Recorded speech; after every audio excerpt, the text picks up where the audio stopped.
Girls testify for and against Frank. Atlanta, Georgian, August 16, 1913. I'd die for him. Cries 1, convulsing court club and envelope found by Pinkerton man, put in evidence.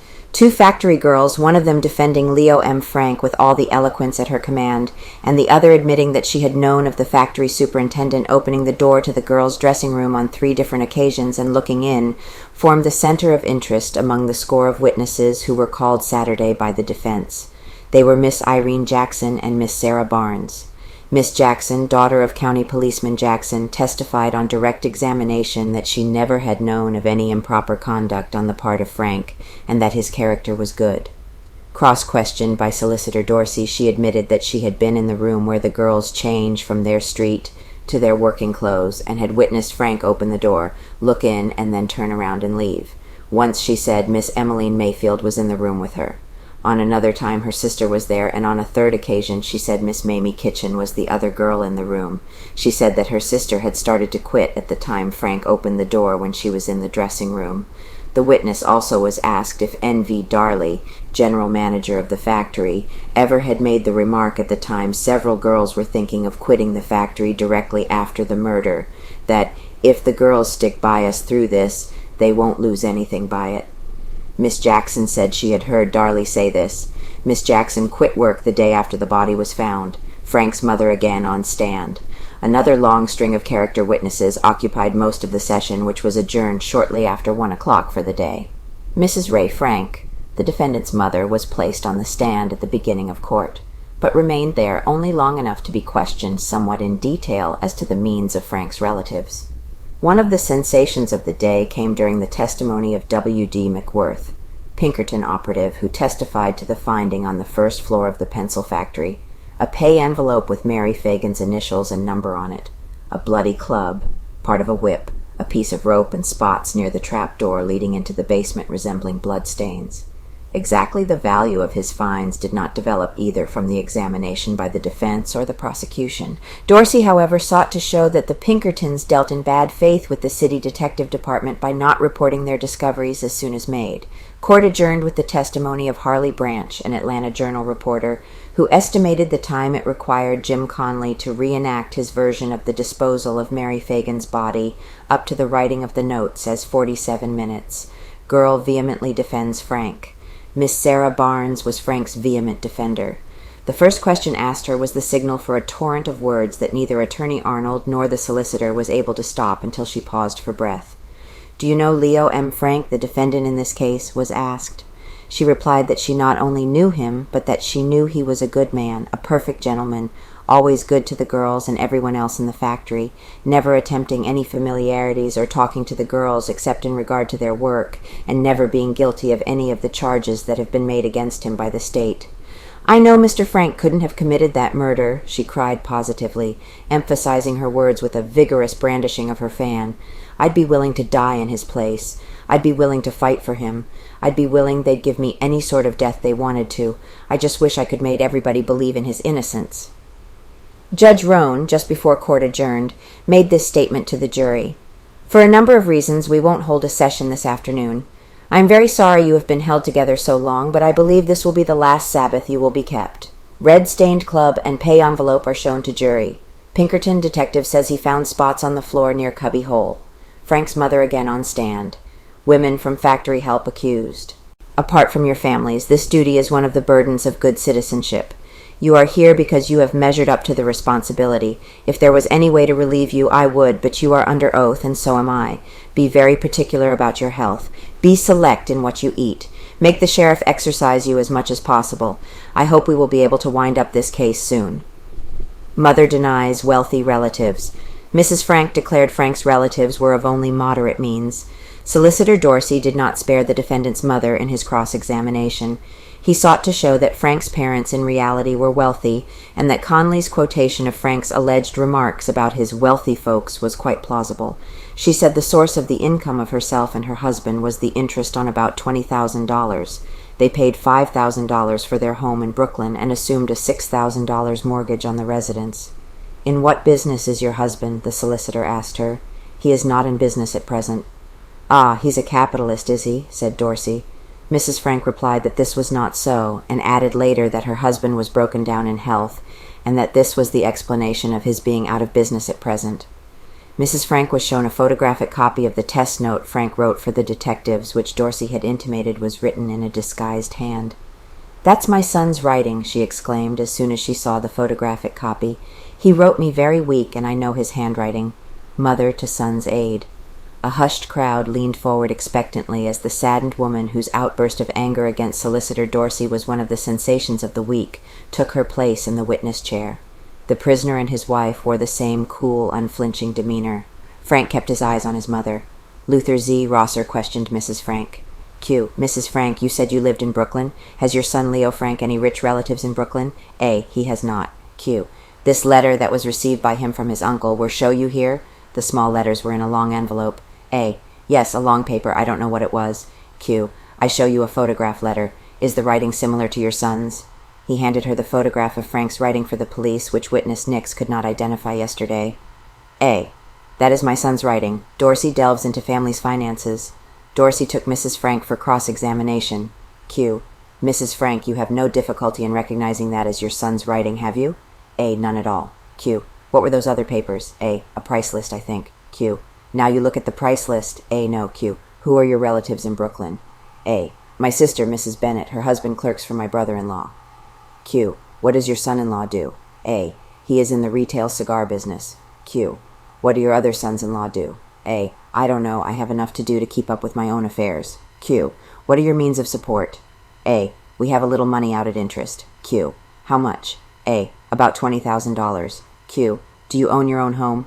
A. Yes. Q. What is it worth?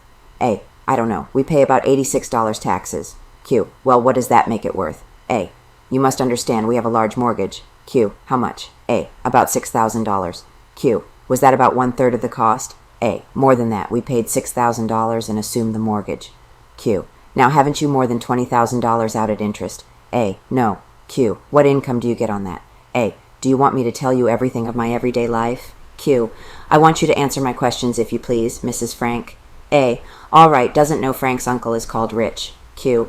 What other relatives have you? A. Miss Jacobs, a single lady. Q. Are these the only relatives your son has in Brooklyn? A. Yes. Q. Where's his uncle? A. He lives in Atlanta. Q. He is supposed to be very wealthy? A. I don't know. Q. Don't you know he was in Brooklyn Saturday? A. Not to my knowledge. Q. Don't you know what rate of interest your husband gets on his $20,000? A. About 6%. Q. Do you know how much money he has in the bank? A. About $200. Q. How much interest are you paying on the $6,000 mortgage? A. 5%. Q. How often do you pay it? A. Once a year. Rosser took the witness. Q. How old is your husband? A. 67 years. Q. What's the condition of his health? A. Very poor. Q. Too bad to come here. A. Oh, yes, he is very nervous. The witness was excused, and Knox T. Thomas, a civil engineer, was the next witness called. At this time, Mr. Rosser offered the letter of Leo M. Frank to his uncle M. Frank as evidence. Arnold questioned Mr. Thomas. Civil engineer tells of Measuring Street. Q. At our request, did you make some measurements, one from Marietta and Forsyth Streets to the National Pencil Factory? A. Yes. Q. How far was it? A. 1,016 feet. Q. Did you walk it? A. Yes. Q. How long did it take you? A. 4½ minutes. Q. Did you walk from the National Pencil Factory to Atlanta and Whitehall Streets? A. Yes. Q. How far is it, and how long did it take you to walk it? A. 821 feet and 3½ minutes. Q. Did you walk from Frank's office to Broad and Hunter Streets? A. Yes. Q. How far was it, and how long did it take you? A. A distance of 333 feet, and it required 1¾ minutes to walk it. Q. How fast did you walk? A. My usual gait, rather brisk. Dorsey took the witness on cross-examination. Q. You could have quickened your gait and walked from Marietta and Forsyth Streets in 2 minutes, couldn't you? A. Not easily. Q. At that rate, how long would it take you to walk a mile? A. I'll have to figure it 60 minutes. Q. 60 minutes to walk a mile. A. No, 15 minutes. Q. You were more accurate in your measurements than you were with your first answer? A. Yes. The witness was excused, and Miss Corinthia Hall was recalled to the stand. She was the first of another array of witnesses employed in the factory and scheduled to be called during the day to repudiate the charges of immorality on the part of the prisoner in the plant. Says Conley delayed paying back money. Miss Hall said Frank's character was good. She added that she did not know Conley well enough to swear about his character. Dorsey then took the witness on cross-examination. Q. You don't know Conley's character? A. No, only I loaned him some money once and could hardly get it back. I wouldn't lend him any more. The witness was excused, and Mrs. Emma Clark Freeman was recalled, but did not answer. Miss Ida Hayes, another employee who works on the 4th floor, testified to the good character of Frank. She said she had never heard of any immoral practices in the factory. She would not believe Jim Conley under oath, she added. Hooper Cross examined her. Q. The principal trouble with Jim Conley was borrowing money and forgetting to pay it back, wasn't it? A. Yes. The witness was excused, and Eula May Flowers, another employee, was recalled to the stand. She testified to Frank's good character and gave Conley a bad record. She said Conley had borrowed money from her and never paid it back. Miss Bessie White, another character witness, was called but did not answer. Miss Ella Hayes, now an employee of Cress's store, but an employee of the National Pencil Company up to the date of the murder, testified to Frank's good character. Miss Minnie Foster, an employee in the factory, said Frank's character was good. She did not know Conley's character. Objection by Arnold upheld by court. Hooper cross-examined her. Q. Up to this killing, whom did you ever hear discuss Frank's character? A. No one. The witness was excused. Miss Opie Dickerson was another pencil factory employee to give Frank a good character. Conley's character was bad, she said. Dorsey cross-examined her. Q. Where were you on Saturday night, April 26th? A. I don't remember. Q. Were you not with Louise Gershon, Wade Campbell, and Mr. Darley on that night? Arnold objected and was sustained. Mrs. Emma Clark Freeman was recalled to the stand next. She testified to Frank's good character and declared that that of the Negroes was bad.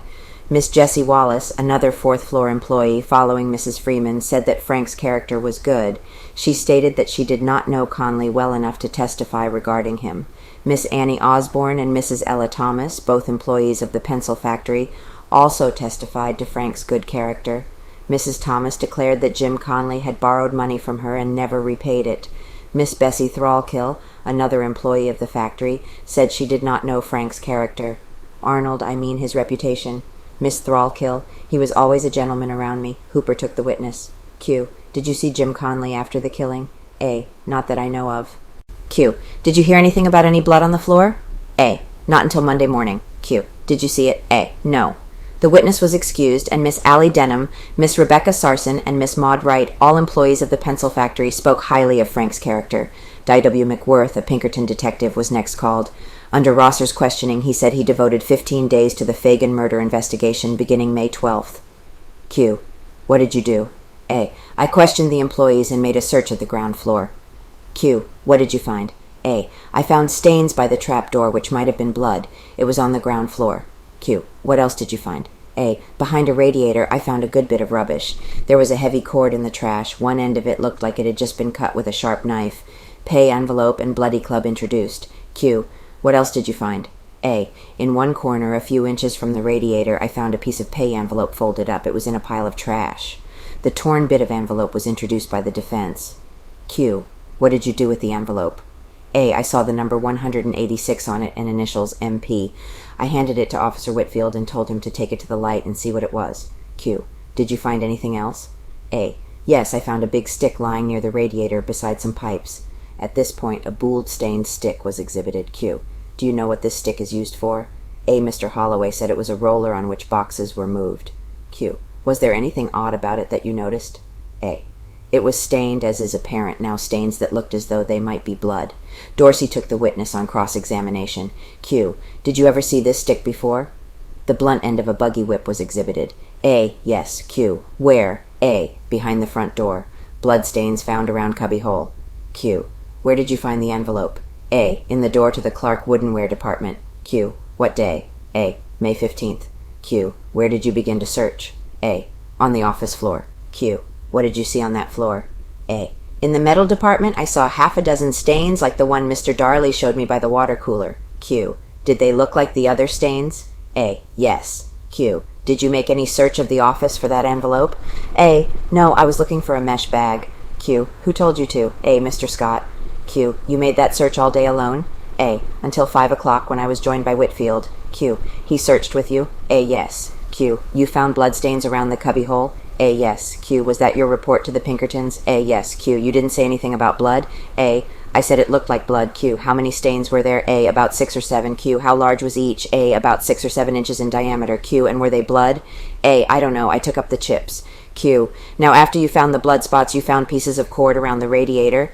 A. Yes. Q. The blood spots led you to that? A. No. Q. You showed those blood spots to Whitfield? A. Yes. Envelope found near trapdoor. Q. And while he was examining the stains, you picked up a roll of paper? A. Yes. Q. And in that roll you found the envelope? A. The roll was the envelope itself. Q. Was that envelope lying right out in the open space? A. Within 8 or 10 inches of the trapdoor. Q. Were there any other pieces of paper? A. Yes, 1 or 2 little ones. Q. Was it light enough for you to see the number 186 in the right-hand corner?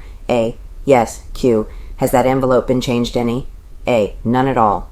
At this point, Attorney Rosser conferred with Attorney Hooper. Rosser. The officer in charge of the witnesses talks to them, then comes down and reports to Detective Starnes. If it doesn't stop, I will make a protest to the court. Hooper. If anything improper is going on, I wish you would make it public.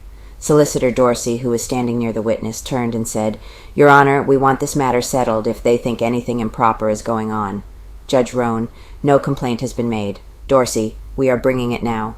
The officer came in and spoke to Mr. Starnes. Dorsey. If there is any objection, I will have Mr. Starnes state what the officer said to him. Asks Schiff. Be sent from room. Arnold. We have no objection to make to the court. We just made a personal request. Dorsey continued questioning the witness. Q. This envelope did not have a figure 5 on it, did it? A. No. At this point, Solicitor Dorsey noticed that Herbert Schiff was in the courtroom. He addressed the court. Your Honor, he said, I want Mr. Schiff to be put out of the room. I will want him as a witness a little later. Rosser. We merely want to have him here when we are questioning these witnesses who work at the factory. Judge Roan. The witness will have to leave. Rosser. All right, we will go upstairs to confer with him. I don't care if it takes a month. Schiff left the courtroom, and Dorsey continued to question the witness. Q. Did you show this envelope to Herbert Schiff? A. Later. Q. Did he identify it as his handwriting? Rosser. We object. Mr. Arnold is a little excited about a fire close to his building and will be back in a few minutes. Dorsey. Well, I want this witness held until I can examine Schiff. He continued his questioning. Q. Wasn't there a figure 5 inches on that envelope? A. Not any more than there is now. Hints at change in figures on envelope. Q. Didn't Mrs. Coleman call your attention to a figure 5? Rosser objected. Dorsey. This is for the purpose of impeachment. I want to show that when this envelope was shown to the Colemans on May 15th, it had a figure 5 inches on it. They told the Pinkertons Mary did not get but $1.20 the week she was murdered. Judge Roan overruled the objection. Dorsey, did any conservation between you and the Colemans about a figure 5 inches take place? A. No. Q. Where did you get this information regarding the police? When the T in your report? Solicitor Dorsey handed the witness a typewritten report. A. From Mr. Schiff. Q. When did you report the finding of this stick to the police? Rosser objected.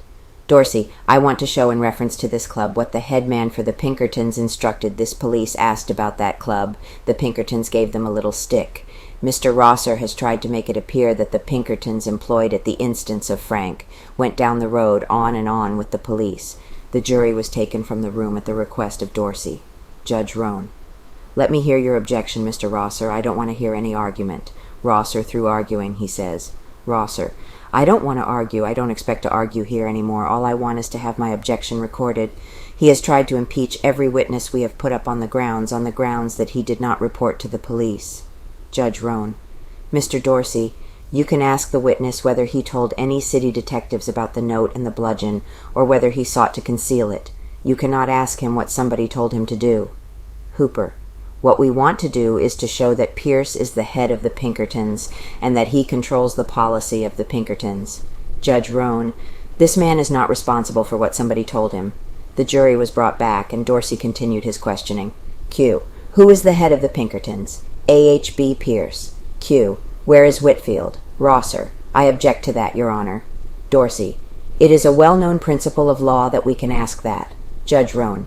You can ask the question. Q. Where is Pierce? A. I don't know. Q. Where is Whitfield? A. I don't know. Q. Now, how long after you found that club did you report it to the police? A. 17 hours. Q. How long after that did you have a conference with the police? A. 4 hours. Q. Now, did you not show Black the stick when you told him about the club? A. I did not. Q. Were you there when the stick was shown Black? A. I was not. Rosser took the witness. Q. Now, is this your report? A. Yes, Q. Is this your diagram showing the place where you found the club and the pay envelope? A. Yes. Girl bursts forth in Frank's defense. Q. You attach this to your report and we now get it from Mr. Dorsey? A. Yes, Q. You don't know whether I ever saw it or not? A. No, Q. Now, this piece of envelope is just like it was when you found it. A. Yes, Q. If there are any changes, they don't show here? A. No. The witness was excused, and Miss Molly Blair, a former employee of the pencil factory, was called as a character witness. She did not answer. Miss Cora Barnes then took the stand. Before Attorney Arnold could ask her any questions, she burst forth into oratory to declare, "We love our superintendent because he was a good businessman and a gentleman." Her words were interrupted, and when the formal questions were put as to whether she knew Leo M. Frank, she arose to her feet and said, "I believe Mr. Frank is innocent. He is too good a man, and I wish I could make everybody else believe he is innocent. I would be willing to take his place and die for him. I would be glad to die for him." Miss Barnes's spasmodic statements threw the courtroom into a volcanic eruption. As her words flowed freely from her mouth, attorneys for both sides sprang to their feet in various attitudes of protest, some shouting their objections at Judge Roan and others in pleading gestures to the witness to come to a halt. Yet her words waxed more eloquent and flowed more freely with each protest that was registered against them. Spectators in courtroom convulsed with laughter. Sheriff Mangum and Chief Deputy Plenty Minor, with a dozen deputies, strove for several minutes in the courtroom crowd. Several spectators were so convulsed with laughter that they were compelled to leave the courtroom. One man of large avoirdupois threatened to go in convulsions. Following the restoration of quietude, the witness was excused without an attempt to question her. Miss Ethel Stewart, a telephone operator and a former employee of the pencil factory on the 4th floor, was next called and testified to Frank's good character. Miss Irene Jackson, an attractive young woman, a daughter of County Policeman A.W. Jackson, and a former employee of the pencil factory, who stated that she left there the day of the murder, was the next witness. On direct examination, the witness testified that Frank's character was good. Dorsey cross-examined her. Q. Did you ever hear any of the employees say anything about Frank? A. They seemed to be afraid of him.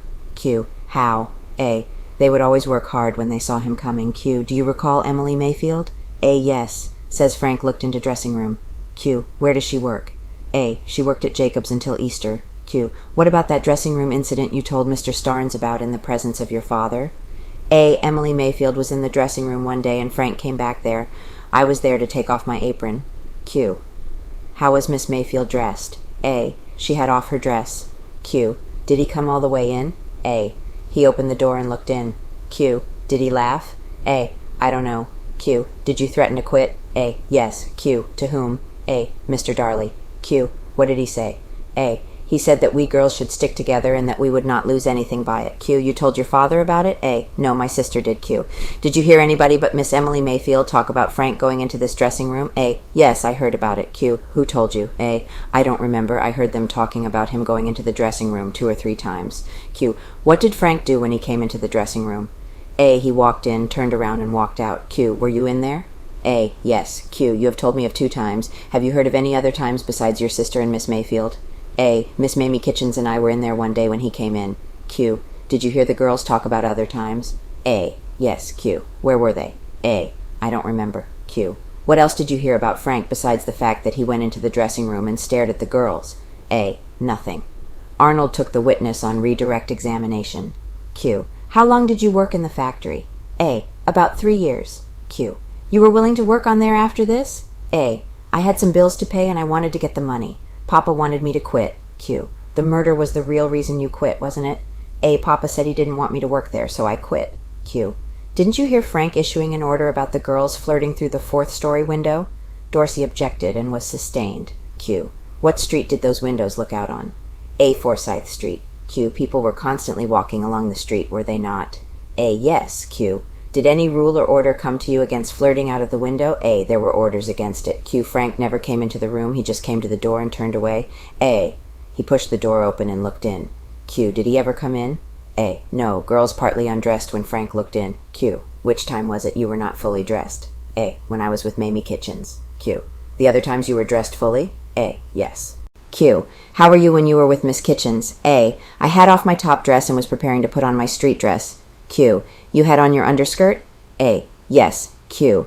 Were any of the girls anywhere nude at any time he came and looked in? A. No, sir. Q. When was this? A. Last summer.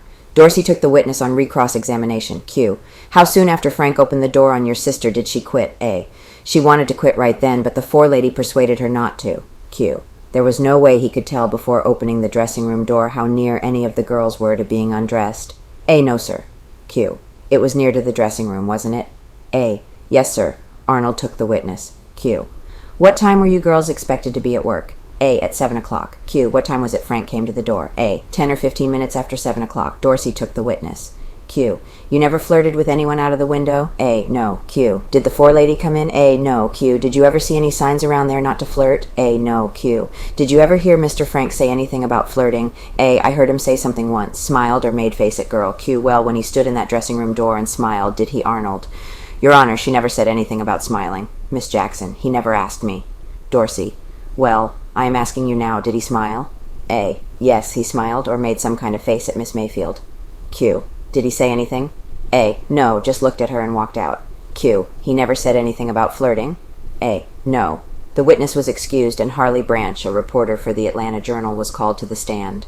Arnold questioned him. Q. Do you recollect having an interview with Jim Conley? A. Yes. Dorsey. The story of his actions is practically the same. Judge Roan. He can go as far as this evidence is similar. The jury can tell whether it is the same or not. Rosser. It is the duty of the judge to pass on it before it goes to the jury. Q. I call your attention to this interview of May 31st. Read it over and tell the substance. Before Mr. Branch had replied, Mr. Rosser questioned him. Q. I will get you to state whether Conley said anything about seeing the little girl's purse? A. He did not. Took 30 minutes to take body to basement. Q. Didn't he say it took him 30 minutes to get the body down into the basement? A. Yes. Q. I will ask if he didn't say Lemmy Quinn got to the factory after 12 o'clock and stopped 8 or 9 minutes? A. Yes. Dorsey took the witness on cross-examination. Q. Was he positive about the time? A. I tried to get him to be as definite as he could, but he qualified his statements with the word about.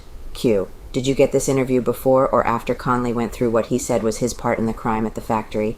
A. It was 2 or 3 days after. Q. Did you see him go through that performance at the factory? A. I did. Rosser objected. Dorsey, I want to show by this witness Conley's performance and that it was just as admissible as the evidence of Dr. Owens the other day. Judge Roan overruled the objection. Rosser continued to object on the ground that Conley has told a different story since the interview. Branch went through the Negro's reenactment of the crime. He estimated the start at 12:18. Rosser made another strenuous objection, but Judge Roan admitted the evidence. Branch said that at 1:05 o'clock he left the building and the Negro had reached the point in his pantomime where he wrote the notes in Frank's office. At this point, court adjourned until 9 o'clock Monday morning.